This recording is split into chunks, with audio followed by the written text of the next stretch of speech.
Les devoirs patriotiques nous obligent régulièrement d'entrer sans protocole dans vos maisons pour vous informer de ce qui se passe au Congo, comme l'intitulé de notre grande émission. Je dis un grand merci à toute l'équipe technique de la BRT Africa. Je pense à mon bien nommé frère Justin Bendele, la coordination de Samin Tsumbo, la présentation, c'est moi-même, je m'appelle Papi Mbamba, le vrai Congolais. C'est parti pour ces nouveaux numéros dont nous avons reçu Maître Silver Kyunga. Maître Silver, bonjour. Bonjour les vrais Congolais. Maître Silver Kyunga, c'est un avocat près la cour de Kinshasa, Matete. Mais c'est un analyste politique. Donc ici, il est juste comme analyste politique. Il n'est pas seul. Nous avons aussi reçu M. Serge Kayembe. M. Serge Kayembe, bonjour. Bonjour, monsieur le journaliste.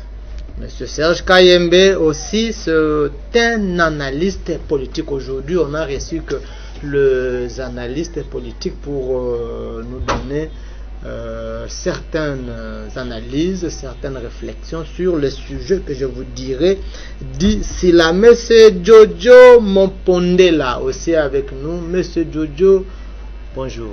Bonjour, monsieur le vrai Congolais. Comment ça va? Ouais, Dieu fait grâce. Malgré ça ne va pas, mais Dieu fait grâce. Ça ne va pas. Ouais. Apparemment, Oza, le plus jeune dans le plateau, il est là parmi les doyens, mais il laisse le bien. Nakutena maître, pas de bosso nanga, nakutena papa. Mais nakoloba, parce qu'il y a tant de jeunes au bazar na banda boss yana. Merci beaucoup, ma jeune mademoiselle de la Oloba, mais baroyoka. Le lot, ma jeune baroyoka. Bon, je ne voulais pas dire que les lots ont malchance, mais les lots ont occasion, chance peut-être.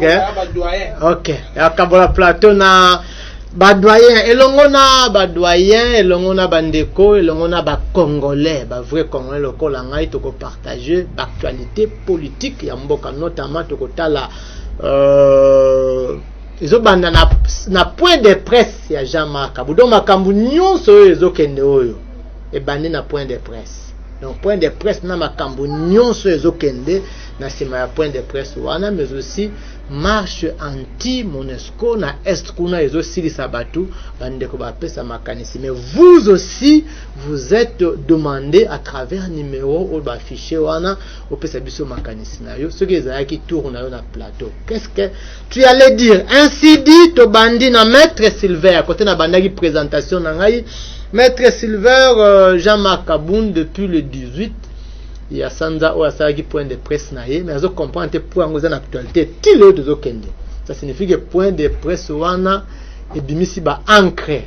Le poteau a bimisi ba ancré belé, ti bino ba avocat, boyebi makambi ya justice avant de commander bisira to komi lelo na point de presse il y a Jean-Marc Kaboun. Maître Silver, qu'est-ce que vous aviez constaté au constaté nini oyokani na lobaki émission eza bilingue. Si vous allez vous sentir plus à l'aise dans l'ingala, au lobby, ceux qui sont français, ok, va congolais, va yoka nyonso. Maître Silver n'a pas ce maloba.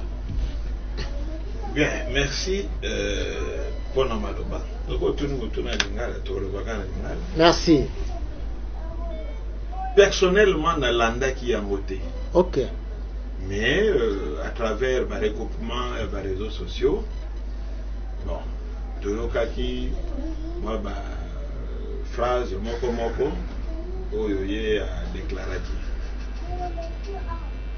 Bon, en gros, nakoloba ke ezaki maloba d'un homme politique oyo aponi komicha en opposition par rapport au régime yalelo.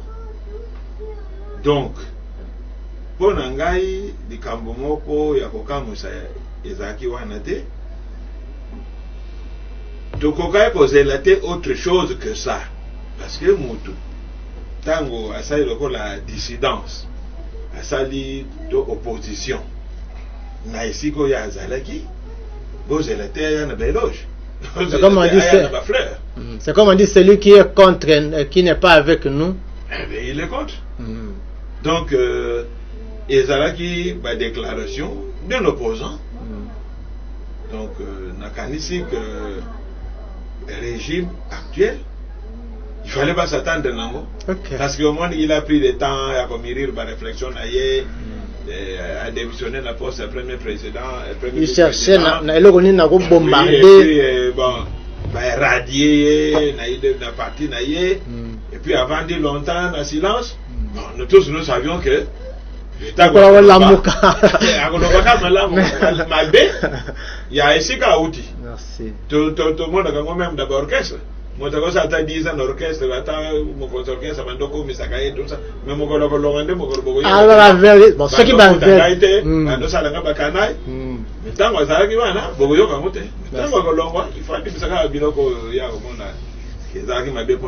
Merci, Maître Silver. Ndeko Serge Kayembe. Tolandi, Maître Silver, Olandagi pe Ndeko Jama Kabuna, point de presse naye. C'est normal que fallait le bagage bongo pour azasu ensemble na bandeko na zaki na bangote azasu ensemble na pouvoir, c'est normal que le bandinga lo baki maloba nayo. Ouais, merci beaucoup le vrai congolais Papi Mbamba. Na sepeli mingi na mutuna nayo parce que ezali kosale te toko komanyola oyo elekaki na mokolo le 18.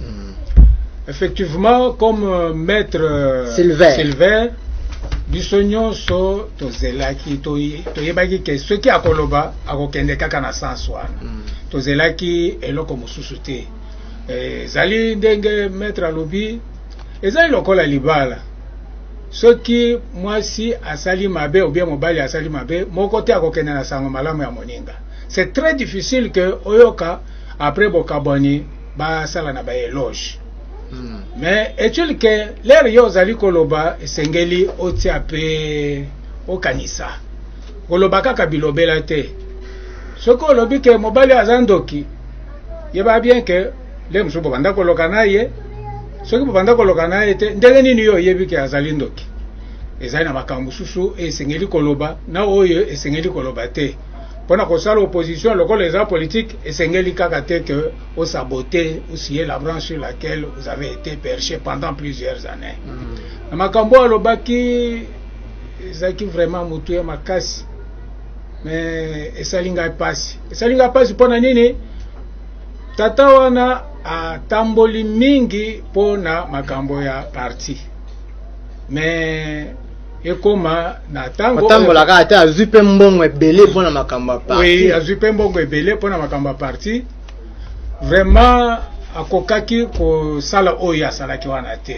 Akokaki ko fanda nya a créer parti na ye na kimenyo so lokola ba parti nyonso, mais il ne fallait pas aloba oya aloba ki wana. Quoique azali na liberté d'expression. Parce que toyebi gestion na ye malamu na isika ya utaki. Gestion na ye ezalaki malamu te bande ko baike bazali kolela komilela na oyo ye ambonga ba carte de membre toyoka sikoyo. Oui, bonga ba carte de membre aliaki mbongo wana ekweisa bato ebele balongola bato ebele likolo mbongo wana mais ye alongwete me balong amilongoli ye moko. Donc les ramoni que ma be eleki mingi moya ko continuer ezalité tika kaka na kende za lokolo mwasi azako tambola libanda mingi les ramoni que non bakoya ko kanganga tika na miti bisangai moko avant que baya ko bimisangai de eloko ya sali mais ayebite que soki obimi na ndenge ya malamu te histoire e ko rattraper yo tozako zela biso ba congolais baike toza kozela que ala kisabiso makambo oyalo baki bosolo na yango notamment ngai personnellement na yebi que mbongo na ngai ezali logé na paradis fiscaux quelque part azongisela ngai yango mutu ayebi esika mbongo na ngai na ezali Jean-Marc Kabund akabund azongisela ala kisa. Comme ça, nazwa oya ngai par batongela nga banzela bafutela ngai bana o bazo tanga bafuta makambo nyonso esalama na mbongo wana. donc ayebi nyonso parce que ayebi bisika ba bombi yango alba pe que régime ba jouisseur wana pe a relaxer ndenge ni ouais régime ba jouisseur eza malamu régime ba jouisseur mais na moni que qui nenda koko taxer moninga que azali jouisseur ce qui bato oye muto a place qui bato nyonso parce que alobi que ye muto atia ki bato nyonso na misala muto apesa ki bato nyonso na misala bato o place na misala ba se réjouir ba jouir na bien yo polo muto pesi ba musala o jouir na eloko moko te mais to yebi bien ndenga akota ki ndenga azalaki hein po o azalaki nango erwana nde o azana nango te. Merci pona ko citer avant na pesa naza maloba conclure mukie na pesa ndeko maloba ba congolais lokola baza kolanda biso awa to sepelete makambo nyonso eleka na ndenge ya malamu. Liberté ya expression o eza socle ya démocratie ezali palpable na régime oyo bazali ko décrier na Monsieur Jean-Marc Kabund. Merci beaucoup. Yolobi bozozela ala kisaba mbongo tu consomme batalamuka bazozela ebisa bango vérité ya irne wana balelaka. Batalamuka baibala ebisa bango de vérité de donc non comment senga Jean-Marc Kabund oya sepeli. Merci beaucoup. Ndeko Jojo pour na point tozana makambi ya point de presse. La deuxième question c'est la pour na makambi ya procès na ye. Point de presse ya Jean-Marc Kabund yo yoka ngondenya en tant que jeune c'est pas kina maloba nini ponanga eza non événement ponanga nakoya na plateau ate ba Congo bozela nga na lobela Jean-Marc Kabund ponanga eza non événement tozala moi passe na soni na Congo tozana ba Jean-Marc ponanga eza homme d'état Alanani. N'est pas un homme de Peut-être que c'est une qualification sur une ligne moko. Selon eux. Jean-Marc Kabund papa le bien n'a pas si. Azala kana régime. Atobola ba pine. Asala nyonso esenga kasala. Pour na raison non événement. Atobola ba pine ndenya remplaçant Kanyama ou bien ndeniye ce deuxième vice-président ya Stambek atobola ba pine. Alobia est na Jean-Marc na kolongwa na ye na kozala na ye azalaki na kata mbadi wana na kata fufu wana alongwe me alolo ba secret toyebi sola apôtre Paul na Bible biso nyonso apôtre Paul abundisa ba chrétien atumba ba église asala nini après lelo pona nga kolia na plateau kolobela Jean-Marc Kabund vraiment eza ba congolais ba jeune avéré ba ozelanga na lobela ngote eza non événement mais moi muke eloko papa lobi esalima pasi azozela Jean-Marc aloba bambongo na bango oui wana jugement relaxa ba preuve j'espère ba preuve na bambongo na bango papa azalaka bobetela ba maboko Kabund wana ba betela maboko ce grand maître nageur. Comment est pas bango ba combattant IDPS? Le Kabund a comme ndoki. Pas dénoncer la vérité. Ah, et ça la vérité. Oui, et ça adage morel au baka. Na éviter ce que ça ba koko na biso ba na buanya ba loba. Ce que moni ndakala ayebisi yo ke ngando azobele fondima. Pourquoi bazarani akata mai? Avivane na kata mai Kabund avivana régime avivana Kabuya avivana président actuel bayebani ba secret étant à longwe parti à dénoncer j'étais ça musala nango mais ponanga un jeune avéré na plateau na kokolo bela Jean-Marc Kabund. Merci.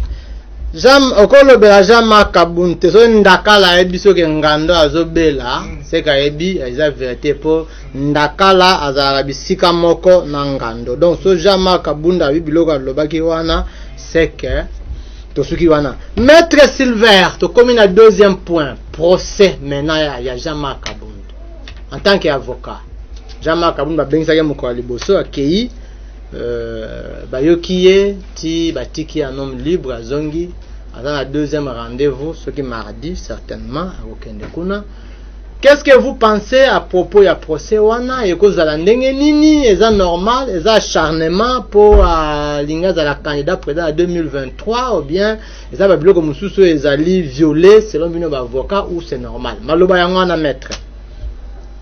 Bon, si vous continuez à droit. Oui. C'est vrai, procureur général ou procureur en général, hein, bah procureur, musala na bango ezali, koluka, bisika ba infraction ezali, na kozwa bato basali ba infraction wana, poko mema bango na miso bazuzi. Eza musala ya justice, eza musala ya ba procureur. Na yango, procureur général fait la cour de cassation a interpellé qui M. Kabound ote adona emituna si makamboyo ya lobaki wana ezali légal parce que mibeko ya mboka et prévoir yango ba infraction za wana j'ai entendu parler il y a ba imputation il y a ba injure il y a ba outrage et tout ça. Procédure alors. Procédure co-inviter un député ezali nango interdité. Mais beaucoup de kanga été tant que balevé ba immunité na ye te. Yango wana loko la Assemblée nationale ezali en vacances. Procureur général asaki réquisitoire na ye atindi na bureau ya assemblée au bureau et puis sa autorisation de poursuite taux élevé par immunité. Bon, bureau jusque là et puis ça qui autorisation de poursuite mais va lever dans immunité T. Auquel cas ma coquille était dans ces conditions là. Bon, depuis la comparaison qui la fois dernière dit ndenga kozonga lobby mardi to yebite eloko nini leki kon assemblée na bureau sur balongoli ba immunité sur balongoli. Ça c'est aspect à droit. Mais c'est quoi l'aspect politique congolais. Ça là une réflexion politique. Pour Nanga, il ne fallait pas poursuivre Jean-Marc Kabound. Pourquoi? Présentez-moi ma idée. Oui. Au moins, na justice, hein, il y a au babengi ba poursuite. Mais il y a autre chose, opportunité de poursuite. Et dans l'idée que ce qui moutou a sali et l'oko va bien infraction, il faut pas poursuivre. L'air moussoussou, le procureur a tenir compte de l'opportunité. Est-ce que Zali opportun, est-ce que Zali natina pour poursuivre moutoua? Alors, pour Nani, de mon analyse, na constata que si tout na bambo cannabis ya tiers monde yo, ba régime en place, bango moko batu ba créaka ba opposant na bango moko batu ba yesa ba opposant makasi, bango moko batu ba yesa ba opposant célèbre. Pona nini? Parce que ba régime balingi ko s'intéresser trop na makambo ya opposition. Na kopesa ndakisa tala régime apartheid de l'Afrique du Sud. Ce que pas qui pas Nelson Mandela te peut-être toyebi atakomba Mandela te. Ils se sont trop intéressés na Mandela ko kanga ko nyoko lati mokili mobimba ba boyeba ke ya Mandela na Afrique du Sud ba tunyoso ba kotima solo tout parce que batira qui attention trop et pas naï. Togo kozwa régime il y a président Mobutu a s'attaqué tellement na kondo Etienne Tshisekedi que il a fait d'Etienne Tshisekedi un martyr mutumoko badunyo so bakoma komito no boni tata wana kaka ye ba poursuivre et attirer batu et pas naïe et attirer sympathie et pas naïe.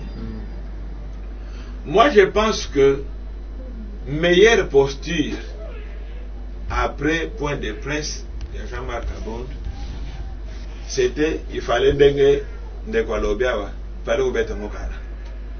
fallait qu'on mette un même Augustin Kabouya fallait pas répondre. Fallait pas. Fallait qu'on mette un cara, aller reculer, mais le mot tourne Sekouf. Merci. Ouais.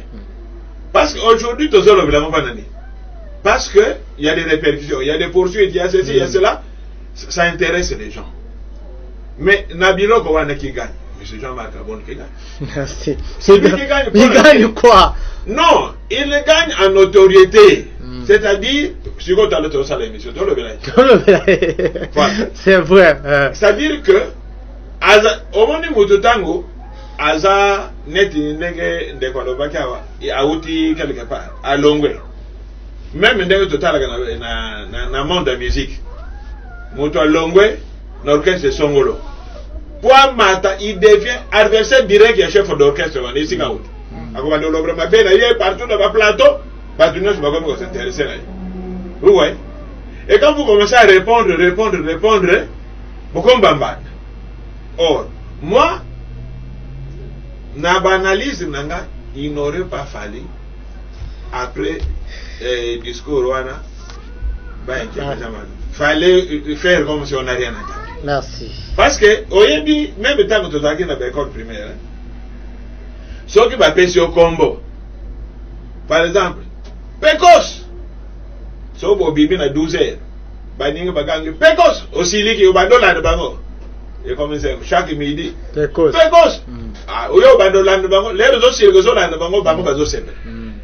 Mais so ba bengo Pecos OK na yo. Tu ne réponds pas, tu ne regardes pas. Bango benga, balembi na kombo bango batikia. Merci. Donc opportunité ezali, est-ce que à l'étape actuelle était nécessaire? Parce que ndenge na tanga na réseaux sociaux. So pe sur le côté na éviter bon, ezaki na Twitter.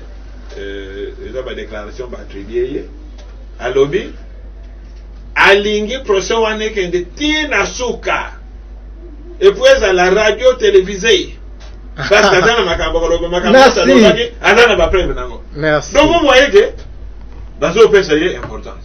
Or ceux qui après point de presse on va le blaguer là au monter. Mbele le même dans ba journée ba le blaguer sinon on a oublié. Merci maître Silver, merci beaucoup. Ndeko Serge Kayembe, Olandi, maître Silver, puis dans ma canisinayo. Est-ce que c'est opportun le quoi la maître Silver à lobby à Olandi la Jean-Marc ou bien ne va donc sur le bac à moins que qui c'est le quoi exact donc il faut que zone c'est là répondre n'engue au président a de pesa zone c'est là qui et puis que ça l'année l'état ça l'année. Merci Ndeko. Na sepeli na biyano ya bande komi balé. Mais na éviter ce que bakoko ya nola bakoko yebisa ngai sur adage moko elobaka ke qui ne dit mot consent. Ndeko alobi na ngai alobi awa ke ndenga bandaka alobi ke problème ya Kabund ezali non événement akoki même ko s'intéresser na côté. Moi je pensais que c'est parce que biloko oyo Kabund alobaki ezali lokuta nakasi ke po eza lokuta mais muto alobi likambo solo okoboya kolanda solo te pona nini so muto alobi likambo ya solo nzela ya solo oyo koko bikisa mboka azali congolais aza jeune l'avenir ya mboka na biso ezali na bilenge biso bampaka to bandi ko bebisa nzela ya malamu o bilenge bakoki kolanda pourquoi komeka kolobela yango te parce que le mususu baza ko inquiéter un innocent singina ke aloba ke na okota yango likambo ngo tokoti yango parce que tomoni ke ndeko o baza ko incriminer azali innocent. Alors koloba ke na koloba te esima oloba ke aza innocent na moni biloko na mibale soka ko limbo yango plus tard e kozala mwa malamu parce que moto soki azali na bosolo et que bato bazala na nzela lokuta bazali koloba esengeli ou appuyer ye okoko abandonner été non assistance d'une personne en danger. OK. Na ndeko Maître Silver a dit que c'est secrétaire général il y a parti UDPS a kokaki ko intervenir na likambo na te ndeko nanga Silver. Oyebi que Jean-Marc Kabund va gérer UDPS na ndeko na Augustin Kabuya mwana bute oyo nazoko pesa mbote en passant ndenge nini bazali kotuba likonga na muto oyo bozalaki na ye yo muto ozalaki wana otali kaka boyi soki likonga ngo ezongeli epai na yo okoloba nini esengeli olimbolela bato esengeli aki aéclarifier bato aéclairer bato bayeba ke likambo ezali boye nakanisi ke azali muto abisambi solo pone nini bakangaka bato bazali autour ya crime. Est-ce que bango nyonso bazalaka ba coupable te? Soki mutu pe aboyi ko témoigner pourquoi balandelaka ye? Pour nani mutu soki pe azali te abuki lokuta na témoignage pourquoi balandelaka ye? Donc si soki tolinga tokokai ko yeba vérité ndenge nde kwa loba ke soko lingo yeba ke ngando aza maladi otuna nani ngolo obienda kala. Donc bango mutu azaki na mai. Alors tolingi toyeba makambo oyo eza koleka na mai. Mutu azaki na mai oyo akoko yebisa biso yango na tango ezali nani? Jean-Marc Kabund. Ezali Augustin Kabuya. Parce que ye azaki na mai nde isengeli ayebisa biso bato azaki na mokili toyeba vérité. Nde ayebisi biso eloko esengeli. Et puis alobi ke asukisi wana te. Alobi ke tokokende etapeta makambo eza ebele. Tokokende tina suka. Na monike azaki na siko na mama loba na monoko siko suka ngo nana ko mema biso Jean-Marc Kabund to keti na suka Augustin Kabuya to keti na suka siko suka ngo na ko mema biso suka ndenge nini suka suka eza vérité suka eza bosolo vérité eza epa ya nani parce que ngai nazo landela Jean-Marc Kabund na lobi Augustin Kabuya aboyi yango siko na bango mibali na lobi vérité na lobi siko eloko ezali wana nakanisi ke maloba oyebimaki ezaki maloba ya likolo te eza maloba nguzindo. Ce n'est pas pour rien na Assemblée nationale eyo etondi ne pe na bato abwanya ba s'intéresser na likambo yango yango wana pe ba zuzi na biso bato ya mibeko balande likambo yango soki ezalaka inopportun bakokai kolandela yango te koloba ke eza inopportun. Et puis baninga baza kolande c'est dire que bato nyonso wana bazali na kati na mibunga biso bato toza na plateau nde tozali na kati na bosolo ezali penza bolimsanga na koko s'inscrire na logique wana te soki likambo ezali esengeli baloba na monoko mboka baloba ke Diambukele tuba Diambukele tuba Diambukele tuba c'est ça. Donc ce premier ezali ko toloba yango ndeko Jojo awa Jean-Marc Kabund bamemiye na tribunal olandaki procès certainement so olandaki te oyebi ki akendaki pour la première fois bayoki ye azongi maintenant là arozonga prochainement makanisi na bino ba jeune pour ozolo baka ba jeune eza ndenge nini nde bazobenga Jean-Marc Kabund na konana na répondre papa le moral oui moi biso ba jeune tozela théâtre te donc jeunesse ezozela théâtre te. À un moment où tu as théâtre de chez nous, tu as gagné pour kufa. Ah, tu as Kabund, tu as la nzala. Ba maman na zando, poilo na zando, aketi ki ngasal. Na tonga transport za prix mususu, na 12 heures comme prix mususu, na bouteille comme prix mususu. Ba tu as la théâtre te ya Kabund. Nebisa papa. Transport wana kaka ba mama te ata biso to nyoka mama yango na lobi to sito lobela nga o mona receveur akangi porte so la lobi kaka magasin baba nini mille magasin direct ça veut magasin direct wana tokei au moment où tu lobi Kabund ba mama ba souffrir na ba un théâtre de chez nous na tangu ya régime passé. Moi, la mboka Joseph Kabila, akanga combien de bateaux na prison? N'est-ce pas, docteur Etienne, pour moi, il y a bien docteur Etienne, si c'est quelque pas son âme. Alors, il y a bien des jeunes, boka ngaye, babengaye ba Rwandais, combien de fois? Akanga bango? Combien de fois? Bakanga nani? Bakanga Kabila. Mwana nalinga Kabila. Mais après ça que biso ba jeune toza nduku te Kabila za président ça armement. Tokei. Atinda biso ba jeune tokeno kangai bakangai. Est-ce Kabila abengaka personnel docteur Etienne Tshisekedi que non aya a ça outrage toi ça ibo. Combien de fois maloba bakanga te. Ba juge ba yoka ngo pe. Po papa lo ba juge ba yoki na assemblée. Assemblée ba yoka pe. Ba beta kara. OK. Po lelo ya Kabun fo bakanga ye. Et au moins ba toyi de pes ba bakanga ye yonga na lobby biso ba jeune toze ya théâtre au théâtre de chez. So bien bolingi bino ba jeune bolingi ba tika Kabun. Non! Au moment où ba Kabun ba étudiant kuna. Ba grève ba professeur. Au moment où ba médecin fait. Oui. Ba médecin dans la grève. Au moment où le bela batu awa Kabun awa sujet du jour ya leloza Kabun awa bataille de pes Kabun bakangaye kuna na bunagana bat bazo kufa nos mères nos sœurs bazo violer bango mais atolo bela Kabun bakangaye na retourna papa après kokanga Kabun et là on est rosa au moment que ça théâtre de chez nous après kokanga Kabun. Que demande le peuple? Est-ce le peuple demande Bakanga Kaboun? Le peuple, c'est la transport qui Collier qui t'a mis ça là. Jeunesse, tu as besoin d'un mot. Biso, ma jeune, tu as besoin tout temps à Kitoko. Chef de l'État a promis Biso qui est comme Allemand d'Afrique. Jeunesse, c'est la yango. Jeunesse, c'est la Kaboun. Jeunesse, c'est la Kaboun. Au moment où Jamal Kaboun a le Bakian a critiqué le président.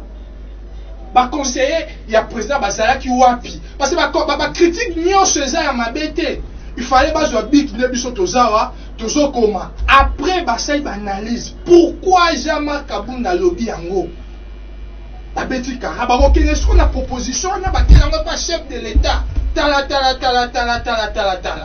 to bo s'arrêter les hommes passent mais les institutions restent na bilan chef de l'état to lobanin akanga Kabunda.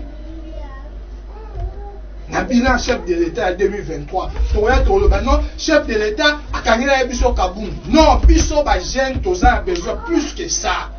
Tous a besoin que transport équitable. Ba maman bazo souffrir, ba nourriture bazo kufa ya bunagana. Tout à l'heure, 3 jours passés. Na mona ki bande ko Monisco comment ba bomi ba. Il lobi da ka to ko fina si jeune si ça noki. Ya on a ba biso ba jeune. Toujours là plus que ça. Toujours là.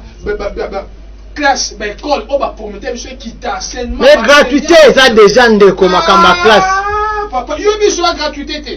Il y a besoin. Chef de l'État qui est dans la province, il y a besoin de gratuité. Yoki, bilan ya ministre ya PST na fin de l'année. Bilan des années. Papa, maître Silver. Au Katina Maloba. Na Congo la gratuité ya nzala. Toujours la gratuité ya nzala. Nzala, moi nzala Congo ça toujours la gratuité ya nzala. Gratuité enseignement te. Nazo maloba. Nazo ntiro sima. Maître Silver, deuxième sujet. Ba marche revendication anti-Monesco. Olandi na est kuna ba to Monesco oleba ke boma ba M23 bango ba komo boma ba Congolais. Maloba yango wana.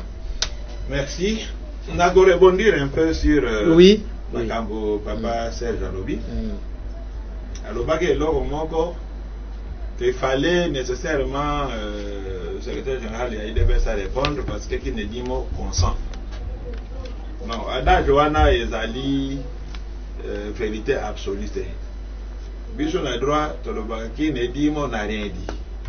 Parce que on Alobi l'autre Alobi n'a rien. Ça ne signifie pas qu'on est d'accord. Quelqu'un peut se taire sans être d'accord dans les cambios lobby, à beau ne koloba encore que Koboya koloba c'est un droit. Donc, les intéressants qui moto, elles ont cité toi à lobbyter, Kayebi les camps. Non. Parce que bon, tout le monde qui par exemple, dans le régime passé, on a accablé le chef de l'État à Kalamakambé Belé. Avant nous hommes, ça n'a été. Ce n'est pas pour dire que Makambandolo c'est lié à solo. Mais avant de naïe, bolo benabina. On a raconté des histoires ici sur sa vie, sur... C'est un Rwandais. Mais, à répondre, cela ne veut pas dire qu'Azalaki d'accord, n'a pas Kambo Bandoloba. À mon avis, inutile, il y a besoin que ça parce que n'est pas français, on répond sauf par un silence. Avant de qu'il donc, il ne dit mot, et ils ont consentir. Non, à bon niveau. Alors, et là, comme ça, sur le bien, et que Batunion sur le Parlement, tout ça là, Batunion sur le il faut poursuivre. Est-ce que, et puis, sur l'équipe boignée n'a pas toi. Oui, bisous, Tolobaka. Tout le monde le dit ou tout le monde le fait, ça preuve. Donc, vous avez 1 million de personnes qui ont été à côté. Mais Motomoko n'a pas raison. Tant là, par exemple, chercheur et Galiléo a l'obéi que la Terre tourne autour du Soleil. Mais dans l'ère où on a l'obéi en son 14e et 15e siècle, on l'a même tué pour ça. Mais plusieurs années après, avec pareil, Banini, ben comment on a raison. Mais bon, il y a une église catholique qui contre le jamais la terre tourne pas autour du soleil. Azaïga Yemoko, mais il avait raison. Donc, dire qu'au Parlement, tout ça, bon. Au Parlement, nous savons qu'ils sont là-bas. Parce que j'ai même vu vidéo Moko, Jean-Marc Abound à Kendaki dans le Parlement, les députés Baké vont tourner, très, il faut les tabasser, C'est de la bassesse. Moutoua lobby, Makambo, à mon avis, important pour le dialogue. Wapi traîtrise, wapi Makambo Yakobeta Moutoua. Et c'est tant que feu Etienne Tshisekedi à l'homme qui n'a un père et Zalaki traîtrise. On l'a traité de traite. Non. À mon avis, c'est bon. Dès que Bazo Tambo, le Simba qui sautait, à Bendenaki Nae, business nous l'avons applaudi. Donc il n'y a pas de traîtrise politique, sauf au monde que vous ne vous entendez plus. Au Bendenaki. Et puis Makambo Soso Izolo Bamalelo contre Jean-Marc Kabou. Bon, et là, ils ont quand même Shanghai. Makambo nyonso Izolo Bamalelo. Et Yebanagi Bandakal. Pona nini Kalawana, Babimisaka Yamote. C'est ça le problème. Parce que moi je pense que ceux qui sont à la propre, alors tous à la propre à 100%. Les Kambutango Zababe Bobimisiam. Les Kambubakar to Bandakal. On n'avait jamais sanctionné Tamazara. Les Kambubakare minier et Bandakal. Les Kambusoki enrichissement et Bandakal. Les Kambusoki fausse identité et Bandakal. Maître, ils ont un sujet rapidement. Ils ont un sujet d'habitude Makamba Monisco. Voilà. Alors, Makambo Monisco, les alliés passent mingi parce que Makambo yo, Bandaka, la Congolais, basé au sein de Monisco, et puis Monisco, on dirait comme une armée d'occupation. Malheureusement, Tango, na régime Makala Balinga qui Monisco et Kende, c'est l'opposition d'alors qui avait refusé. Balobi que non, président Kala, aligné Monisco et Kende pour avoir le pouvoir. En 2012. Baboyaki, Monisco et Kende. Dans le loyo, Monisco et se comporte. Ce qui est plus grave, et là que les Kinakasindi, j'ai la vidéo, nous sommes dans un pays occupé. Barrière entre Congo et Ouganda. Et Zali gardé par bagarre de frontalier Nabiso. Koye bate, par quelle magie, Monisco est au Ouganda, ou tout ça la nini. Parce que nous, Monisco est dans le Congo. Monisco est dans le Rwanda, dans Ouganda. Mais Bauti na Ouganda, na babende na bango na mituka, bakome na barrière. Batuni bango, ezali, Congo ezali pour la yete, au côté obimi. Batuni bango, Bauti wapi, bola kisad. Babeti Masasi. Babeti Masasi. Soldat de la paix. Abeti Masasi. Na bateau yoye aza censé koya ko protéger. Mais ça c'est plus que grave. Donc gouvernement Nabiso vraiment, j'ai entendu que le gouvernement a lobby non bateau bataki na équipe wana Monisco balongwa. Non, je trouve que ça c'est trop timide. C'est trop timide.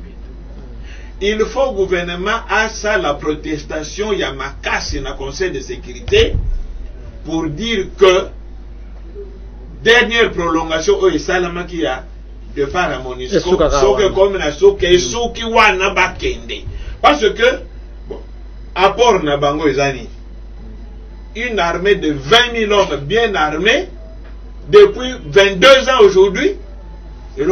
Bien armé, bango bazalo bakiba M23 bazana nduki makasi koleka bango. Ba M23 bazana ba blendo bango bazana hélicoptère. Non, ça veut dire que ces gens-là et le benango le mot encore bazana ba jouisseurs. Oui, ce sont des jouisseurs. Parce que au moment de bango on so OK na avenue du commerce wa bazo ko somba biloko en désordre, baki na kana bango.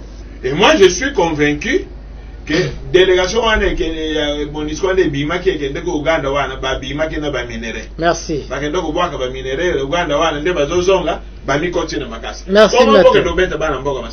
Merci Chité.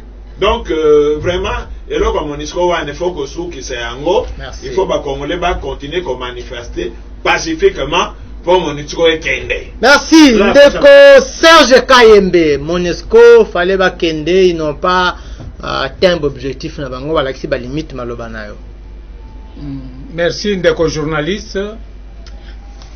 Nakoki koloba likambo ya Kasindi te sans que to accorde bandeko bakufi ne fût-ce qu'une minute de silence. C'est bon. Vraiment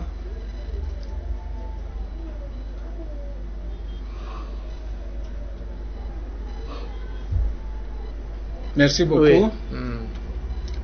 Eloko eleki na Kasindi ezali crime ezoko continuer. Na moni ke tokomi na 3 fronts. Front ya Rwanda, front ya donc front ya ba Rwandais, armée rwandaise, front ya M23 ou front ya MONUSCO. Ngai nazali komituna. Ngai na koti na ndako na yoki ke nyoka azali na ndako ya ndeko papi. Na komi na porte po na kota na porte papi alobi ke ozo atuninga ozo kende wapi na yebise kana zo boma nyoka na lingite na répondre pourquoi na lingi na kota epai na ye na bandi bitumba na papi. Est-ce que réellement na yeki ko boma nyoka ou bien na yeki ko bondisa papi? Vraiment eloko ezali ko dépasser entendement ya nganyos. Na kokai ko s'attendre na makambo ebele sauf na wowan. Bon na moni bato ya MONUSCO bayeki ko sunga biso po ete to kufa te ba mutu bakomi ko kabela biso liwa. Et puis liwa ngo bazali ko boma bato bazali kana munduki na loboko te. Je m'attendais à tout sauf à cela. Réaction du gouvernement pour la makambo wana monya ngondenge. Gouvernement réagir en responsable. Ah oui. Oui. Maître Sylvain lobi lanter. Maloba maître Sylvain lobi ezali maloba ya Bintu Keita. Oyo responsable ya MONUSCO. Alba kangi déjà ba kangi ba tout ça wana maloba na ye. Mais maloba ya gouvernement na biso ezali na mokanda oyo porte-parole au gouvernement à Komaki. Il a condamné, tout comme le président d'un pays voisin a condamné Ango, tout comme Batumusu Soupe a condamné Ango. En diplomatie, on se limite à la condamnation. La diplomatie. Si Manango, dans la même diplomatie, et Sengeli échange. Ba mikande et les canards de façon que bon le réellement et le ko bozali nango pour ça. Ce que la fois passée gouvernement oyezalaki yandeko alekaki alobaki ke MONUSCO kende opposition alobi ke ya ngonga wana na lobi depuis quand nani opposition et signaka ba accord na ba organisme na monate na ibité parce que aza mettre koko yebango ko sanga ke opposant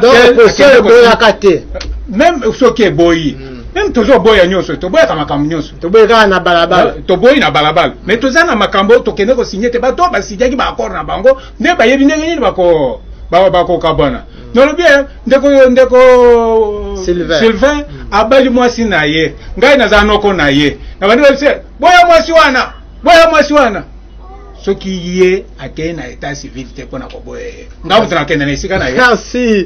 Merci beaucoup Ndeko Jojo.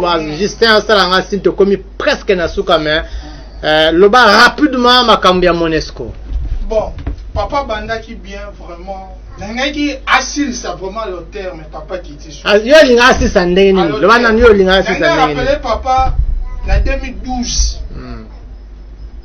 Pouvoir na 2012 régime il y a 2012 eux qui dirigeaient par la moi na mboka Joseph Kabila. Joseph Kabila moi na mboka. Mais bango. Ba ebisa pe. Joseph Kabila moi na mboka. Tokei. Tokei. Bango na débat. Bango ba yela biso kaza rwandais, bango ba yela biso aza frère aza congolais. Tokei loba. Na 2012 depuis biso nyonso senga ki bandeko ba miyibi wana Monisco excusez moi pour na bengo ba miyibi parce que mbongo na biso azolia ya pamba vous avez raison ba lia ngo ya pamba 1 milliard afuta maka et ça la kabasa donc quand mando ki sanga si na loba boye à partir de ba jeune nyonso baza kuna ba lever encore ba bakisa. S'il faut marcher, même en Kinshasa, tu peux marcher pour Monisco, akanga bisaka, akende. Sotali charte na bango. Est-ce que que bango ba comme on bête ba civil. Bato tinda bango ba kokate. Oh. Silisa. C'est très bien ngapo na Monisco akanga bisaka, akende. Merci. Monisco akanga bisaka, akende. Ah, to komi na suka ya émission. Mais na gotika bandeko bakende boete puisque 30 secondes ya conclusion 30 secondes ya conclusion na bandi awa ndeko Serge Kayembe bato ebele oyo balandi yo ba retenir ni na passage no émission ce qui se passe au Congo na pesio maloba bandeko nyonso bazali kolanda ngai bayebete mboka ezali sur le bon chemin. C'est quel plan par exemple? Sur tous les plans. Sur tous les plans, bandeko bazali kolela que bazali banzala ezali et tout consort nzala ata olali nango mikolo zomi biloko mikolo moko kaka moko silisa nzala wana. Okay. Okolia biloko mikolo zomi te. Osisi wana. Nakanisi oyo nazaki nango wana. Mais soki ba makambo susu oyo ndeko alobaki prochainement tokozonga émission mususu tokozonga tokomi na suka ndeko Jojo maloba na ya suka te ana kama ko jeune zate ana kama ko conclure. Je suis de voir mon père na plateau wazo le bamboko eza bien au moment yo zoma mboko eza mabe na nini rapidement yo dans tous les domaines neti nini enseignement ya kokufa a déjà grave ya médecin par rapport à nini. Oh papa. Si ça donc elle na Congo central province na ngai. Nini province na ngai nyonso ya mabe. Vous avez combien de candidats na élection ba gouverneur binope na Congo? Vous avez combien ba candidats, vous avez combien? 20 combien? Bon,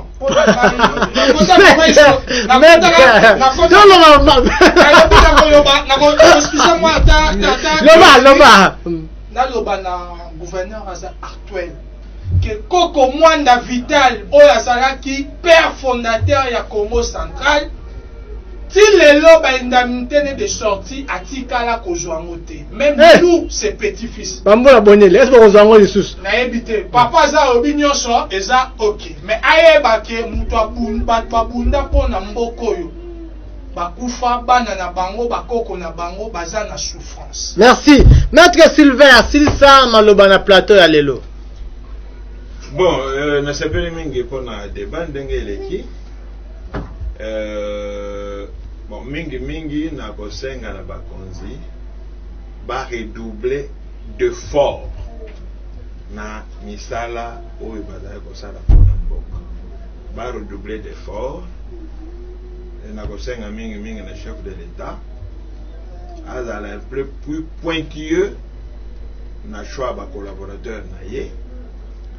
Nous avons besoin d'expertise. Tout ça a besoin de chaler le thé. Maître, choix va collaborateur, banda kalamandi zo kena suka choix va collaborateur. Il n'y a pas de problème. Et balobaka na poto que il n'est jamais trop tard pour bien faire. Bon, au monde a gâté total qui match mon soir à Léopard. Va changer je crois quelques 5 ou 10 minutes de la fin, va changer joueur. Mais banda qui match banda et bandé. Pour les entraîneur 5-10 minutes avant ici là a changé. Pour moi on a bête fort. Donc choix ya batou, faut ça il y a malam. Net c'est quoi autour Hollanda nani réorganisation au niveau de la justice, bamso ba retraite, bamso so ba longue, bamso ba promotion. Donc place wana il faut président a pour napenda bateau sengeli parce que balobaga la justice élève une nation. Ce qui justice est au boité, ma camion c'est au boité. Merci. Donc alors pour le état du Monisco, vraiment wana na kosenga na gouvernement na biso basa la mukanda protestation na conseil de sécurité baye sabango et sili wana. Merci. Ce qui délève à prolonger que sili on ne renouvelle plus. Ah wana ok ah wana ni secrétaire général adjoint oyo ayaka wa français wana azoloba Monisco et Kofanda wana ti on va rétablir l'autorité de l'État. Est-ce que l'autorité de l'État Monisco va rétablir la notre gouvernement na biso? La FINUL, Force des Nations Unies na Liban, ils ont fait 22 ans entre Liban na Syrie na Israël.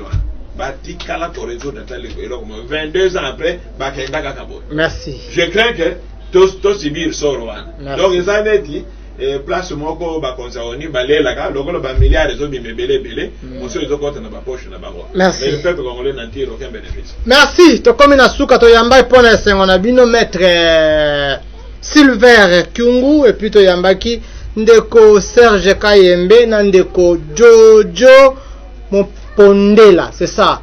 Bango ba petit-fils ya Mwanda Vita. OK, petit-fils ya Mwanda Vita bango ba sangisi makanisi to kutana bino mikolo ezoya. Merci.